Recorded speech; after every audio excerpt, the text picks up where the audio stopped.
Chapter number 4 में हमने क्या पढ़ना है जी। चैप्टर नंबर 4 में उसके जो टॉपिक्स हैं, फर्स्ट जो टॉपिक है इंट्रोडक्शन अबाउट रिपीटिशन स्ट्रक्चर, हमारे पास क्या होता है। और उसके बाद देखिए लास्ट जो चैप्टर नंबर 3 था हमारा, उसमें हमने इफ स्टेटमेंट्स को काफी डिटेल्स में पढ़ा है। तो स्टेप बाय स्टेप्स जो है हम चल रहे हैं। जो पाइथन है इस कोर्स में हम पहले इफ स्टेटमेंट पढ़ रहे हैं। अब इफ स्टेटमेंट के बाद एक नया टॉपिक है जिसे हम लूप कहते हैं कि अब लूप क्या होती है। वो पूरा जो स्ट्रक्चर्स है लूप्स का, रिपीटिशन स्ट्रक्चर्स में, वो आज जो है हम इस चैप्टर नंबर 4 में उसको डिस्कस करेंगे। इसके जो टॉपिक्स हैं इस चैप्टर नंबर 4 में, फर्स्ट जो टॉपिक है about introduction to a repetition structure, क्या होता है, इसकी डेफिनेशंस के बारे में हम पढ़ेंगे। फिर उसमें उसकी जो टाइप्स होती हैं, दो टाइप्स जो इस चैप्टर में हम कवर करेंगे। First one is called a while loop and second one is called a for loop. इसके बाद कैलकुलेटिंग रनिंग टोटल्स को भी हम देखेंगे, एसेंशियल्स को भी हम देखेंगे, इनपुट वैलिडेशंस लूप्स को भी देखेंगे, नेस्टेड लूप को भी हम पढ़ेंगे। और at the end as usual जो हमारे पास टोटल ग्राफिक्स होता है कि जिस चैप्टर में जो टॉपिक्स हम कवर करते हैं उसी के अकॉर्डिंग जो हमारे पास टोटल ग्राफिक्स होता है उसको हम स्टडी करते हैं। उसमें हम देखते हैं कि उसमें क्या हमारे पास हो रहा होता है, उसको भी है जो है हम डिस्कस करेंगे। आज जो फर्स्ट हमारा टॉपिक है इसमें हम एक जो लूप है, लूप का जो कॉन्सेप्ट है उसको देखेंगे और एक एग्जांपल भी हम करेंगे for with the help of a while loop. उसमें क्या होता है, किस तरह प्रोसेस होता है, उसको भी हम डिस्कस करेंगे। इंट्रोडक्शन टू रिपीटिशन स्ट्रक्चर्स में सबसे पहले मैं इसकी डेफिनेशंस आपको बता दूं कि डेफिनेशन में बच्चे ये आ जाता है कि देखिए रिपीटिशंस का क्या मतलब होता है। रिपीटिशंस को मैं अगर इसकी ट्रांसलेशन करूं तो रिपीटिशंस को उर्दू में मैं ये कह सकता हूं कि कोई चीज बार बार उसका रिपीट होना, बार बार उसको दोहराना।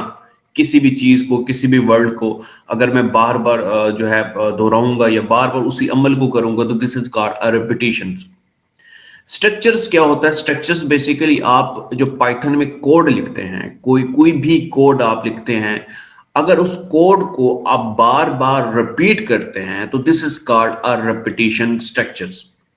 आई थिंक आपको इसकी डेफिनेशन की समझ आ गई होगी कि a repetition structures causes a statements or a set of statements to execute repeatedly।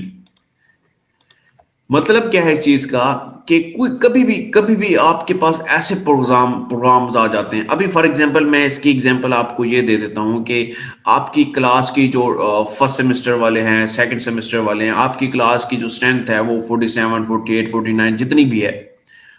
Eight the and जब आप प्रोग्रामिंग फंडामेंटल का जब आप एग्जाम देते हैं और उसको उसके मार्क्स अगर मैंने लगाने हैं, मार्क्स फर्स्ट रोल नंबर से लेके पहला रोल नंबर आता है, फिर सेकंड, थर्ड, फोर्थ, फिफ्थ, अगर मैं उसके लिए कोड डिजाइन करता हूँ, कोड ये एक पाइथन में एक मैं कोड लिखता हूँ, एक वो कोड ये होता है कि अगर फॉर एग्जांपल मैं ये देखता हूँ कि फर्स्ट के अगर 75 मार्क्स हैं तो मैं एंटर प्रेस करूँ तो फिर मेरे पास नेक्स्ट रोल नंबर 2 आ जाए, फिर मैं उसके मार्क्स इंटर करूँ और फिर रोल नंबर 3 आ जाए। वालेकुम सलाम। तो ये चीज रिपीट हो रही है। मतलब क्या है इस चीज का कि मैंने ऐसा प्रोग्राम लिखा है कि जैसे ही मैं पहले रो नंबर का मार्क्स इंटर करता हूं तो इंटर प्रेस करने के बाद मुझे वो सेकंड रो नंबर का मार्क्स पूछता है, थर्ड रो नंबर के पूछता है, तो इसी तरह रिपीट होता रहता है। तो this is called a repetition structures often have to write a code that perform the same task multiple times. इस चीज को याद रखिएगा। देखिए अभी मैंने मैंने एक कोड लिखा। नहीं सर जी की रिपीटिशन किस तरह होती है सर जी? मैं बच्चों उसी के बारे में आपको बता रहा हूँ। फरूक, आप अपने क्वेश्चन मुझे चैट में बता दिया करेंगे और मैं उसी के बारे में ही चल रहा हूँ। अभी ये पूरा जब आज का लेक्चर खत्म नहीं हुआ, जब खत्म हो जाएगा तो आप मुझे बताइएगा कि रिपीटिशन कैसे होती है। एट द एंड अगर आपका ये क्वेश्चन होता तो मैं कंसिडर कर लेता। अभी फिलहाल मैं स्टार्ट में हूँ तो मैं इस रिपीटिशन के बारे में ही बता रहा हूँ और एट द एंड आपके पास कोई ऐसा क्वेश्चन नहीं होगा कि जिसमें आपको कुछ समझ नहीं आई होगी किसी बात की। तो इस तरह के फजूल किस्म के क्वेश्चन जो है स्टार्ट में ना पूछा करें।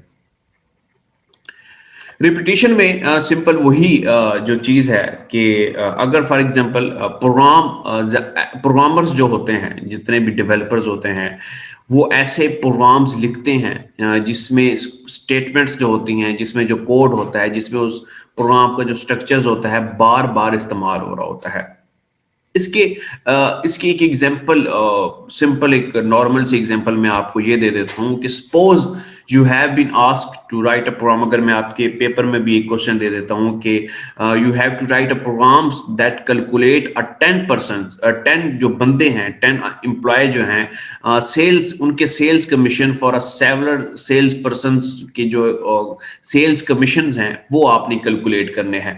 मतलब क्या है कि आपकी एक ऑर्गेनाइजेशन है, आप एक जगह पे एक जॉब कर रहे हैं, या आप एक सीईओ हैं, आपका एक अदारा है जिसमें आप उसके हेड हैं, और आपके अंडर जो है 10 बंदे या 10 एम्प्लॉयज जो है ना वो काम कर रहे हैं, और वो सेल्स पर्सन है, मतलब कि कहीं जो है जाके चीजें बेचते हैं, सेल्स पर्सन जो होते हैं। तो eight the end of month आपने जो है ना उनका सेल्स कमीशंस कैलकुलेट करना है। उसमें ये होता है कि अगर जो है एक एक एम्प्लॉय जो है उसने पूरे मंथ में 25,000 की सेल्स की है, तो उसका सेल्स कमीशन कितना होगा, और एक ने 35,000 की सेल्स की है तो उसका सेल्स कमीशन की कितना होगा। तो वो सबके लिए अलग अलग ही होता है। तो इस कोड को समझिएगा कि इस कोड में हमारे पास जो एक कोड हम लिखेंगे, उस कोड को हम बार बार रिपीट करेंगे जितने भी इंप्लॉयज हमारे पास हैं। अब फॉर एग्जांपल मैं एक कोड मैं अपने इसमें ओपन करता हूं। ये इसमें नोटपैड में कोड लिखा हुआ है। बेसिकली ये कोड जो है ये वाइल लूप के लिए ही यूज किया गया है, बट इसमें कुछ स्टेटमेंट्स हैं कि अगर मैं वाइल लूप को यूज नहीं करता तो वो वही सेम कोड हम जो है नॉर्मल फॉर्म में भी उसको लिख सकते हैं। उसको मैं हाईलाइट कर देता हूं ऐसे। अब ये देखें, ये कोड है, इसमें यहां से लेके गेट दी सेल्स पर्सन यहां से लेके एंड इस जगह तक। अब ये देखिए, ये बिल्कुल यहां तक जो कोड है आपका, ये बिल्कुल सेम आप अगर normally without any while loop के अगर किसी इस चीज को अगर आप सॉल्व करना चाहते हैं, इसी क्वेश्चंस को कि आपने 10% के सेल्स कमीशन को कैलकुलेट करना है, तो यही सेम कोड आप 10 टाइम इसको एग्जीक्यूट करवाएंगे। 10 टाइम कैसे एग्जीक्यूट कराएंगे? देखिए, फर्स्ट जो लाइन है वो हमें ये बता रही है, जो हम यूजर से इनपुट लेते हैं कि सेल्स हमने बतानी है कि उस पर्सन ने कितनी अमाउंट की सेल जो है पर मंथ में की है। उसका कमीशन रेट भी वो हमसे पूछ रहा है, यूजर से ही पूछ रहा है कि कमीशन रेट हम आपने इसका कितना लगाना है। जब ये चीजें हम बता लेंगे तो ऑटोमेटिकली जो थर्ड जो लाइन है वो कमीशन, एक वेरिएबल हमने क्रिएट किया और सेल्स को मल्टीप्लाई कर दिया है कमीशन रेट की। मीन्स कि इन दोनों को हम आपस में मल्टीप्लाई कर देते हैं और ऑटोमेटिकली जो रिजल्ट होता है वो प्रिंट होकर हमारे पास आ जाता है।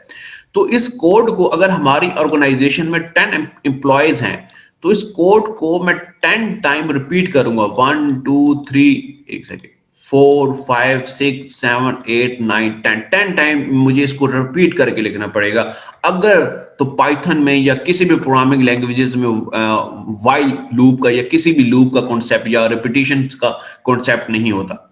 अब देखिए, इस चीज को अगर मैं 10 टाइम इस पूरे ब्लॉक ऑफ कोड को मैं 10 टाइम रिपीटेडली लिखता हूं, तो उसके क्या डिसएडवांटेजेस होंगे? उसका सिंपल यही चीज होगा कि वो जो कोड है, एक सेकंड, वो जो कोड है वो सबसे पहले तो काफी लेंथी हो जाएगा। पूरा जो प्रोग्राम है उसके जो डिसएडवांटेजेस हैं वो ये हैं कि, ये स्टूडेंट्स को एडमिट कर लूं मैं, मेक्स अ प्रोग्राम लार्ज, काफी बड़ा हमारे पास प्रोग्राम हो जाता है। उसको लिखने पे हमारे पास टाइम कंज्यूमिंग होती है, काफी टाइम लग जाता है। और अगर हमारे पास कोई एरर आ जाता है तो उसको make need to become a correct in many places. For example, अगर कोई एरर आ जाता है किसी लाइन में, तो मुझे वो वही वही इस उस फॉर एग्जाम्पल इस लाइन में मुझे एरर आया है, तो मुझे 10 टाइम इसी जगह पे वो एरर जो है वो सॉल्व करना पड़ेगा। तो ये डिसएडवांटेजेस हैं किसी भी प्रोग्राम को नॉर्मली परफॉर्म करने के लिए। सर नेट का बहुत ज्यादा, चले कोई मसला नहीं है। तो इस तरह के प्रोग्राम्स को अगर नॉर्मल अगर हम लिखें तो वो बहुत बड़े हो जाते हैं, क्योंकि सेल्स पर्सन काफी हमारे पास ज्यादा ही होते हैं। मतलब कि कभी भी ऐसा कोई टास्क आ जाता है जिसमें आपको रिपीटिशन फॉर्म में कुछ स्ट्रक्चर्स, कोई कोड लिखना है, तो वो उसको बार बार नॉर्मल फॉर्म में अगर हम कोड को लिखेंगे तो वो काफी बड़ा हो जाएगा। अगर कोड काफी बड़ा हो जाता है तो सीक्वेंस स्ट्रक्चर्स में वो उसके डुप्लीकेशन कोड की वजह से, तो उसमें काफी जो डिसएडवांटेजेस हैं वो अभी मैंने आप लोगों को जो है बताए हैं, कि वो प्रोग्राम्स काफी बड़ा हो जाता है, टाइम कंज्यूमिंग अलग से लग जाती है, एंड उसको अगर कोई एरर आ जाता है तो उस को सिंपली उसको ठीक करने के लिए भी मुझे 10 टाइम उसी लाइन को जो है वो ठीक करना पड़ेगा। 10 से ज्यादा भी हो सकते हैं, आपके ऑर्गेनाइजेशन में 25 एम्प्लॉयज भी हो सकते हैं, बहुत ज्यादा भी हो सकते हैं। तो इससे बचने के लिए हम ऐसा कोड लिखते हैं जिसमें कंप्यूटर उसे रिपीट करता रहे। अभी जिस बच्चे ने क्वेश्चन पूछा था कि उसको रिपीट कैसे करेंगे, तो यही चीज मैं भी आप लोगों को बताना चाह रहा हूं कि उससे बचने के लिए, इस चीज से बचने के लिए मैं ये बता रहा हूं आप लोगों को, इस चीज से बचने के लिए कि ये डिसएडवांटेजेस हमारे पास ना आए, इस चीज से बचने के लिए हम एक ऐसा कोड लिखते हैं जिससे कंप्यूटर उसे रिपीट करे। मतलब कि हम रिपीट नहीं करें। अब ये देखिए ना, इसमें सिंपल क्या हुआ है कि ये जो कोड था ना, इसमें मैं ये ब्लॉक ऑफ कोड जो है, ये मैं खुद बार बार उसको रिपीट करके नॉर्मली अगर लिखूंगा तो बार बार मुझे खुद लिखना पड़ेगा। लेकिन अगर ऐसा इन द ऐसा फॉर्म, ऐसा कोड मैं लिखूं जिसमें मुझे कंप्यूटर खुद रिपीट करे जब तक हमें रिक्वायर्ड हो, मतलब कि जब तक हमें जरूरत हो। अगर मेरे एम्प्लॉयज 25 हैं, 35 हैं, तो मुझे 35 टाइम रिक्वायर्ड होगा। अगर 10 एम्प्लॉयज हैं तो मुझे 10 टाइम्स रिक्वायर्ड होगा। जब तक मुझे रिक्वायर्ड होगा तब तक कंप्यूटर उसको रिपीट करता रहे। तो this is called are repetition structures, कि इसको हम कैसे जो है वो सॉल्व करते हैं। This can be done with a repetition structure. ये रेपिटेशन स्ट्रक्चर की डेफिनेशन है कि ऐसा कोड, ऐसी प्रॉब्लम्स जिसको आप नहीं बल्कि कंप्यूटर रिपीट करके आपको दे, तो this is called a repetition structures, which is more commonly known as a loop, हम उस जिसको कह सकते हैं। Make a computer repeat included code as a necessary. जब तक कंप्यूटर ही उसको चाहिए होता है, उसको जब तक हमें चाहिए होता है, कंप्यूटर उसको रिपीट करता रहता है। इंक्लूड कंडीशन कंट्रोल लूप्स, जिसमें उसकी दो टाइप्स हैं। इस पूरे इसमें इस चीज को मैं आप लोगों को ये पहले ये बता दूं कि इसमें हमारे पास रेपिटेशन स्ट्रक्चर्स हम कैसे करते हैं। रेपिटेशन स्ट्रक्चर्स जो होता है, इसको करने के लिए हमारे पास लूप का एक कॉन्सेप्ट होता है जिसको हम लूप कहते हैं। अब इस लूप की दो टाइप्स हैं जो इस चैप्टर में हम पढ़ेंगे। First one is called a condition control loop and second one is a count control loop. ठीक है, ये तो दो टाइप्स हैं हमारे पास। This can be done with a repetition structure which is a more commonly known as a loop, जिसको हम लूप भी कहते हैं। और लूप की हमारे पास जो है दो टाइप्स हैं। First one is called condition control loop and second is called a count control loop. Next चलते हैं जी।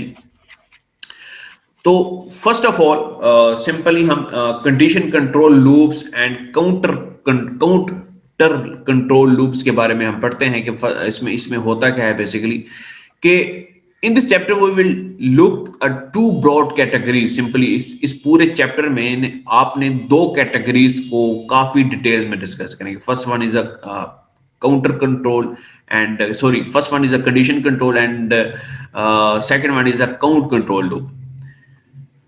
कंडीशन कंट्रोल लूप क्या होता है जी?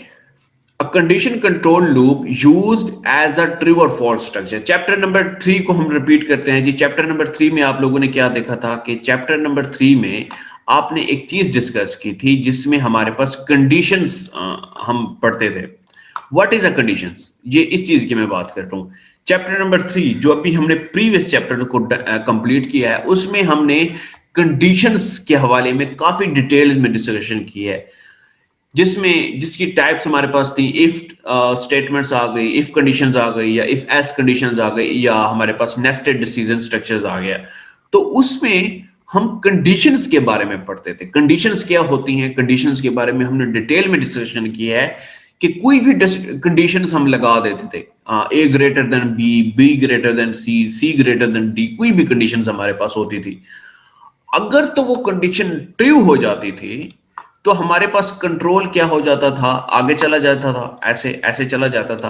और अगर वो कंडीशन फॉल्स हो जाती थी तो हमारे पास कंट्रोल इस तरफ आ जाता था, इसके नीचे अगेन हमारे पास कोई टास्क परफॉर्म हो रहा होता था, और इसके नीचे हमारे पास कोई और टास्क परफॉर्म हो रहा था। यानी कि दो कंडीशंस, कहीं भी कंडीशंस की बात आती है तो उसमें हमारे पास एक तो हमारे पास ट्रू होती है और एक हमारे पास फॉल्स होती है।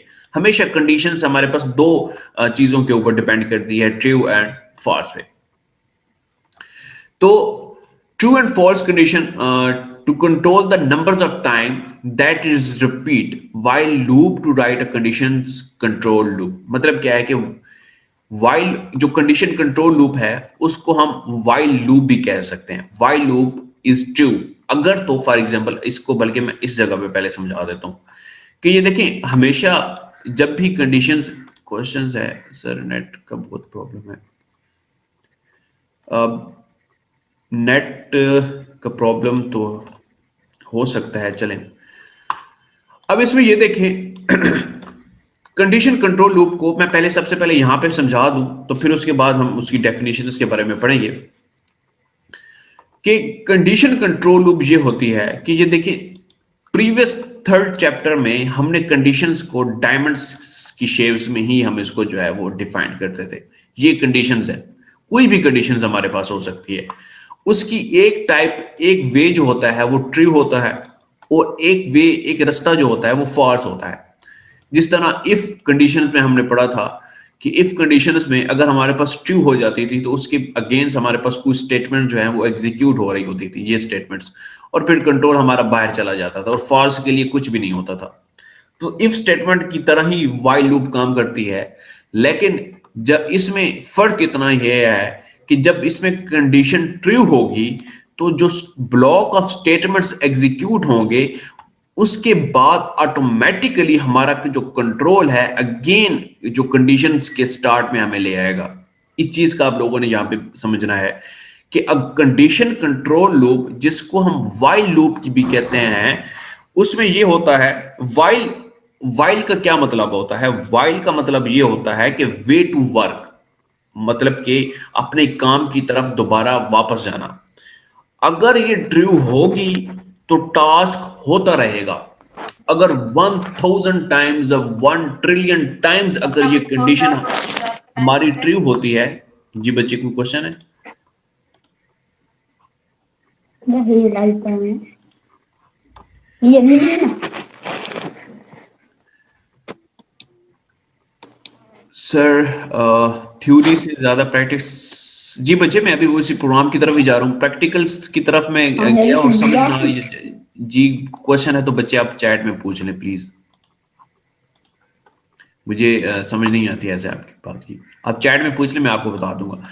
तो अगर 1000 टाइम या 1 ट्रिलियन टाइम भी अगर ये कंडीशन ट्रू होती है तो आपका, आपकी ये ब्लॉक ऑफ स्टेटमेंट एग्जीक्यूट होंगी और आपका कंट्रोल जो है वो वापस चले जाएगा। अगर ये कंडीशन आपकी फॉल्स होती है तब आपका जो है कंट्रोल वो बाहर जाता है, अदरवाइज वो रिपीटेडली आपका वो चलता रहता है। तो इसी तरह यहीं पे वो यही बता रहा है कि इसमें, इस स्टेटमेंट्स या सेट ऑफ स्टेटमेंट्स में तब तक रिपीट्स होंगी जब तक कंडीशंस जो है वो ट्रू होंगी। इसका जो जनरल फॉर्मेट है वो सिंपल यही है कि इसमें आप जिस तरह आप प्रीवियस चैप्टर में, चैप्टर नंबर 3 में जो लिखते थे, आप सबसे पहले इफ लिखते थे, इफ के बाद उसकी जो कंडीशंस होती थी वो कंडीशन लिखते थे, और उसके नीचे जो है वो स्टेटमेंट जो एग्जीक्यूट करते थे। जब ये कंडीशन ट्रू होती थी तो वो स्टेटमेंट जो है, ब्लॉक ऑफ कोड जो है वो एग्जीक्यूट होता था। तो इसी तरह सिंपल वही हमारे पास इसका जनरल फॉर्मेट है। आप वाइल, इफ की जगह पे आप वाइल लिखेंगे और वाइल के बाद वो कंडीशन अप्लाई करवाएंगे, और कंडीशन जब ट्रू होगी तो ऑटोमेटिकली ये ब्लॉक ऑफ कोड एग्जीक्यूट होगा, और एग्जीक्यूट होने के बाद कंट्रोल ऑटोमेटिकली ऊपर चला जाएगा और दोबारा ये रिपीटिशन जो है वो चलती रहती है जब तक ये कंडीशन फॉल्स नहीं होती।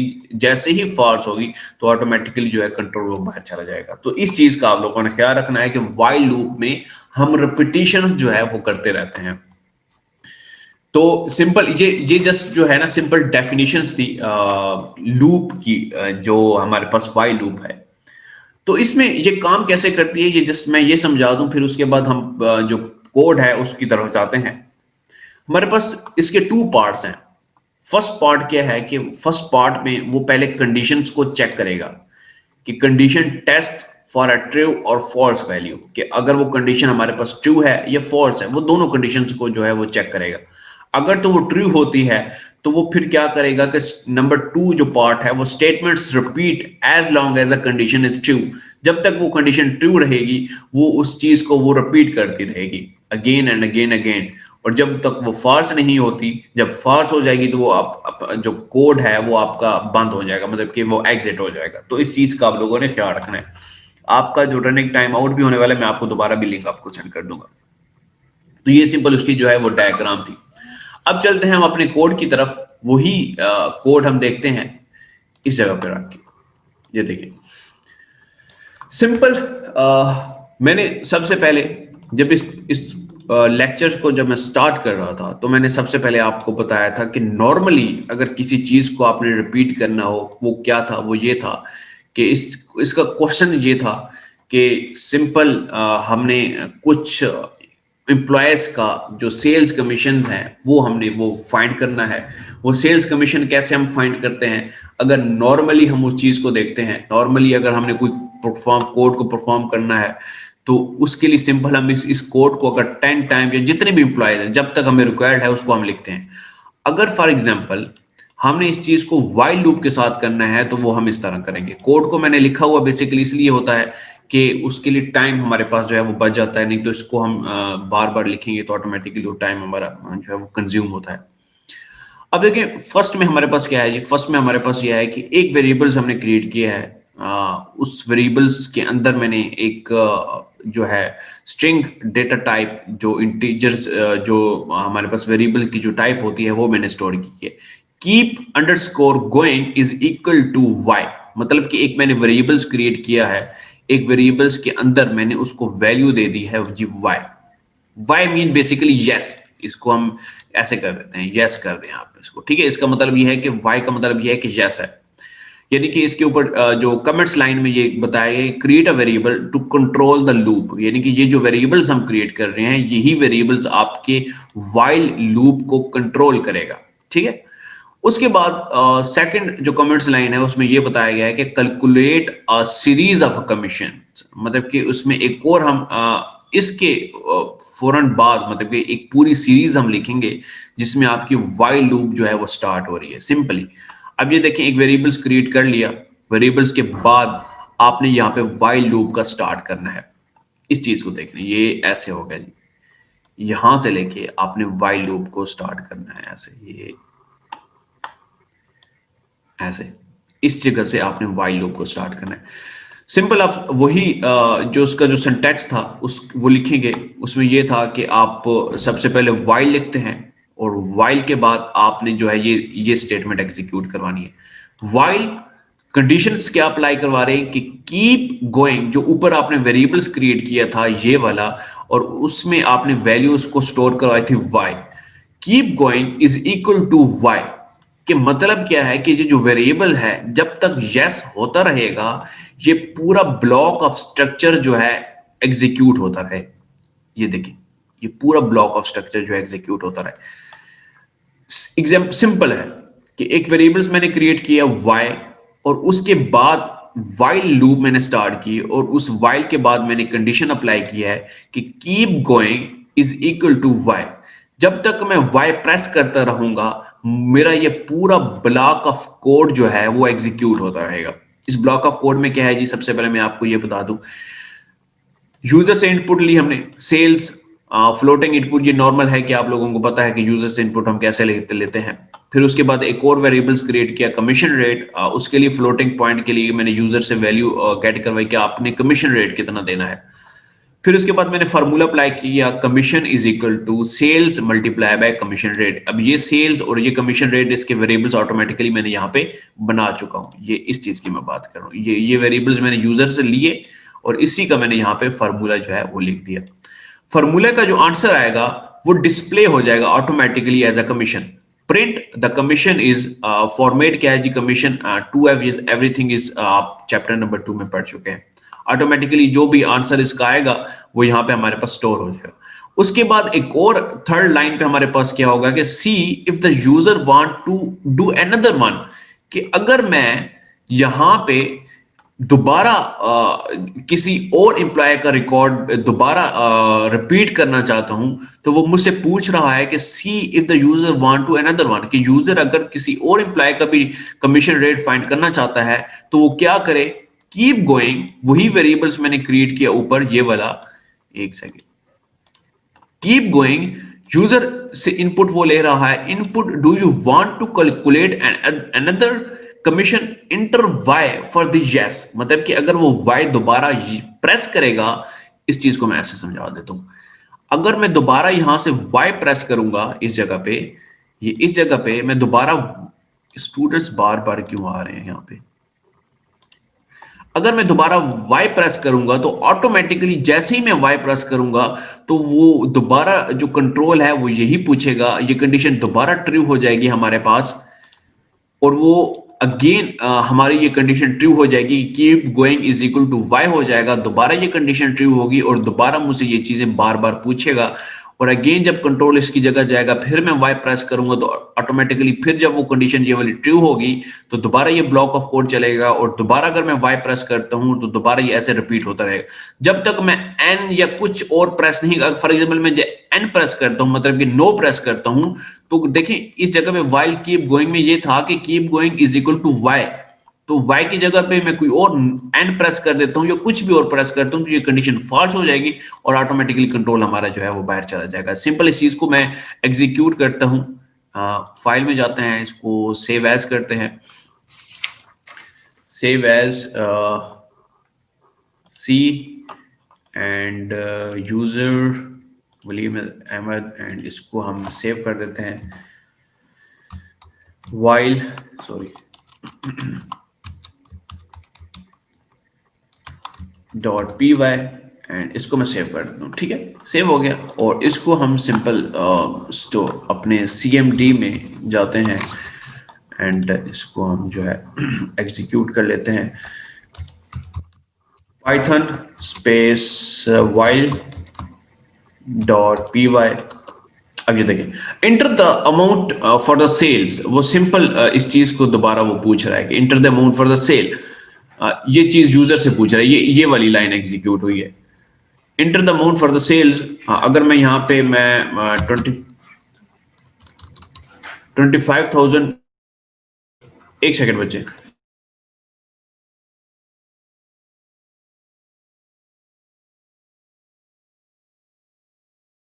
है ना, अच्छा, enter the amount for the sale 25,000 अगर मैं प्रेस करता हूँ, फिर इंटर प्रेस करता हूँ, और अगेन वो सेकंड हमारे पास पूछता है commission rate floating point, enter the flow point, वो पूछ रहा है कि कमीशन आपने कितना, अगर मैं यहाँ पे 10 प्रेस करता हूँ तो ऑटोमेटिकली वो मुझे यहाँ पे इस चीज को एग्जीक्यूट करके बता देगा कि यूर द कमीशन इज 25,000 जितना भी है, ठीक है, और फिर देखें वो लास्ट वाली लाइन अब मुझसे पूछ रहा है, ये चीज एग्जीक्यूट हो गई, ये सारा फार्मूला कैलकुलेट हो गया, मुझे आंसर उसने यहाँ पे बता दिया।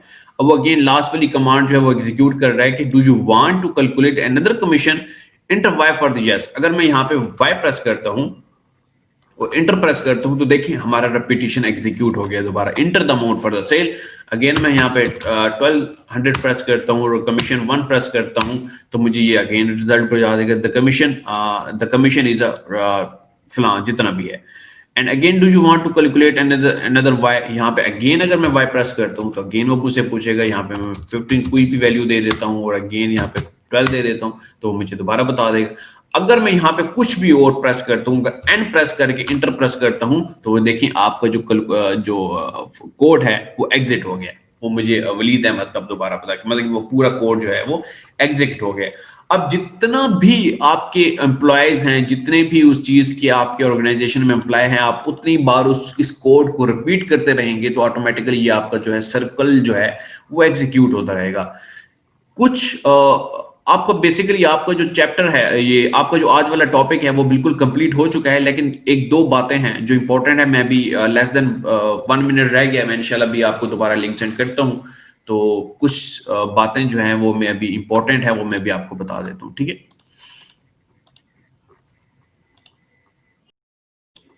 वेलकम बैक क्लास, इसमें आपके क्वेश्चन आ रहे हैं कुछ चैट में।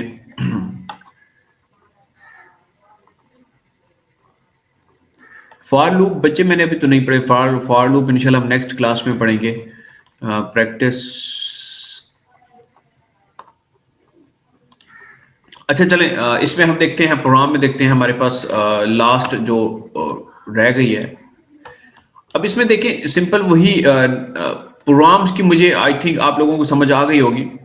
इसमें सिंपल सी रिपीटिशन, अगर जब तक हम वाई प्रेस करते रहेंगे आपकी रिपीटिशन इसकी होती रहेगी। अब इसमें एक चीज का आप लोगों ने ख्याल रखना है, वो क्या है जी? In order for a loop to stop executing something has to happen inside the loop to make the condition is false. देखिए सिंपल सी है कि ये लूप जो है वो चलती रहेगी जब तक आप कोई भी ऐसी कंडीशंस अप्लाई नहीं करती जो इस चीज के अगेंस्ट चली जाए, कि वाइल लूप के अगेंस्ट जाएगी तभी ये कंडीशन जो है वो फॉल्स होगी और आपका जो एग्जिट है वो जो है वो इस प्रोग्राम के बाहर चला जाएगा। सिंपल वो यही है कि जब आपने एक वेरिएबल्स y क्रिएट किया और y के बाद वो कह रहा है कि अगर जब तक आप y प्रेस करते रहेंगे, ये वाली लाइन जब तक एग्जीक्यूशन जब होगी और y आप प्रेस करते रहेंगे तो आपका कंट्रोल जो है वो ऑटोमेटिकली जो है अगेन स्टार्ट होता रहेगा। अगर आप कोई भी और चीज पुट करते हैं और वो इज इक्वल टू y के नहीं होती तो वो कंडीशन हमारे पास फॉल्स होगी और ऑटोमेटिकली आपका जो कंट्रोल है वो एग्जिट हो जाएगा। मेक कंडीशन के बाद सेमी कॉलम पाइथन में यूज होता है जस्ट। जी हाँ, सिंपल इसमें आप पाइथन में ही आप सेमी कॉलम जो है वो यूज करते हैं, पाइथन में सी प्लस प्लस और कहीं भी नहीं होता। तो व्हाट इज आइट्रेशंस, क्या होती है iterations? One execution of the body for the loop. ये दिस इज कॉल्ड आइट्रेशंस। ये है जी आपकी लूप की आइट्रेशन। इस चीज को हम कहते हैं, इस लूप के बाद ये जो कंडीशन मैंने लगाई है this is called iterations of a loop. ये चीज आइट्रेशंस ऑफ लूप है। इट्स मींस के आपका जब तक आप वाई प्रेस करते रहेंगे ये रिपीटिशन आपका जो है वो चलता रहेगा, ऐसे ऐसे रिपीट होता रहेगा जब तक आप वाई प्रेस करते रहेंगे। तो this is called iterations of for a while loop. अब सिंपल ये है कि while loop is known as a pretest loop. Pretest loop का मतलब इसकी डेफिनेशन क्या है? प्रीटेस्ट लूप में ये होता है कि ये जो कंडीशंस है ना ये आपकी पहले एग्जीक्यूट होगी, पहले वो ये वाली कंडीशन एग्जीक्यूट होगी और उसके बाद आपका ब्लॉक ऑफ कोड जो है यहां तक एग्जीक्यूट होगा, यहां तक, और दोबारा वो उससे आपको ये कंडीशन पूछेगा। जब ये ट्रू होगी तो तब अगेन आपकी जो आइट्रेशन है वो एग्जीक्यूट होती है। सबसे पहले आप ये प्रीटेस्ट का मतलब ये है कि while loop is known as a pretest loop. मतलब ये है कि इस पूरी कंडीशन को चेक करने से पहले वो ये वाइल लूप को जो है वो एग्जीक्यूट करता है कि आप वाई प्रेस करते हैं या नहीं प्रेस करते। जब आप वाई प्रेस करते हैं तब भी ये ब्लॉक ऑफ कोड जो है वो एग्जीक्यूट होता है। तो इस चीज का मतलब होता है कि while loop is known as a pretest loop. Test conditions before performing an iteration. मतलब क्या है कि आइट्रेशन क्या है जी? कि ये पूरी चीज आइट्रेशन है कि इस चीज को एग्जीक्यूट करने से पहले वो पहले इस कंडीशंस को वो टेस्ट करेगा कि ये ट्रू है या फॉल्स है। While will never execute if condition is false to start with. अगर वो कंडीशन फॉल्स हो जाती है तो फिर वो पूरी आइट्रेशन जो है वो एग्जीक्यूट ही नहीं होती। Required performing some steps prior to the loop. मतलब ये कुछ ऐसे स्टेप्स होते हैं जो इंपॉर्टेंट होते हैं पहले उसकी एग्जीक्यूशन की। तो ये सिंपल आज का हमारा टॉपिक था जिसमें हमने वाइल लूप जो है वो एग्जीक्यूट किया है, वाइल लूप के बारे में पढ़ा है। इसी कोड का सिंपल ये आप इसका जो फ्लो चार्ट है वो भी आप देख सकते हैं कि इसको मैं थोड़ा सा जूम करके यहाँ पे बता देता हूँ। अब इसमें सिंपल ये देखिए ना कि assign a Y to a keep going. मतलब कि जो वाई की वैल्यू हमने असाइन करवाई थी यहाँ पे, ये इस जगह पे एक वेरिएबल्स क्रिएट किया था, वो वाई जो है वो हमने एक वेरिएबल्स को असाइन किया। फिर उसके बाद एक कंडीशन हमने अप्लाई की कि keep going is equal to Y.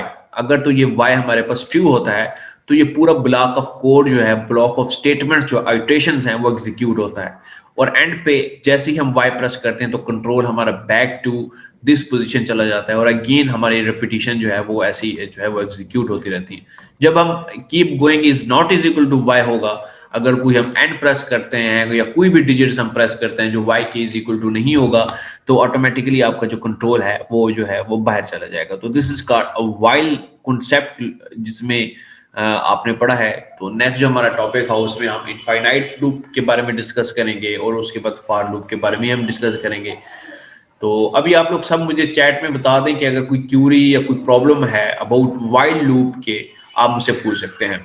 आज के चैप्टर में, आज के लेक्चर में अगर कोई भी प्रॉब्लम है तो आप अभी मुझसे चैट में पूछ सकते हैं।